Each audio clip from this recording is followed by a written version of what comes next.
Assalamualaikum warahmatullahi wabarakatuh. Salam sejahtera untuk kita semua. Halo para mahasiswa Universitas Terbuka yang saya banggakan. Selamat bergabung kembali di dalam kegiatan tutorial online mata kuliah pengantar ekonomi mikro Islam pada sesi ke-6. Dalam pertemuan ke-6 ini kita akan membahas mekanisme pasar dalam ekonomi mikro Islam.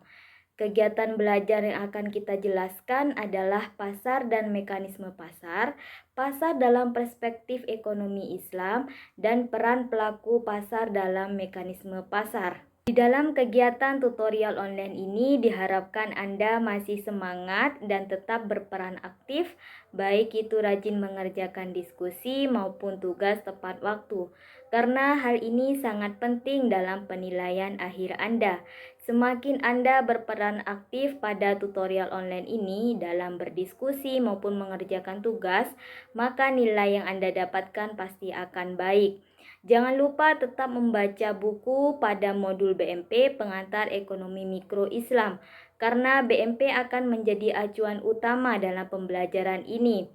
Dalam mengerjakan tugas, hindari plagiarisme dan copy-paste dan perhatikan batas waktu pengerjaan diskusi maupun tugas. Capaian pembelajaran umum diharapkan Anda mampu menjelaskan mekanisme pasar dalam ekonomi mikro Islam.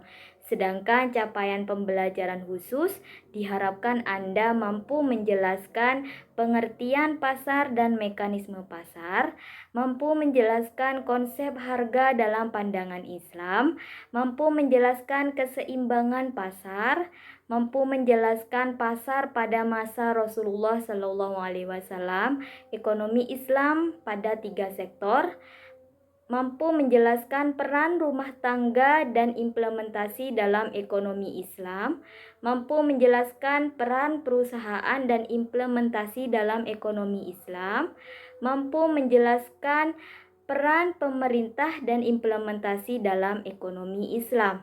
Pasar tidak hanya diartikan sebagai tempat berinteraksi secara langsung antara penjual dan pembeli, namun transaksi jual beli juga dapat dilakukan tanpa adanya interaksi secara langsung.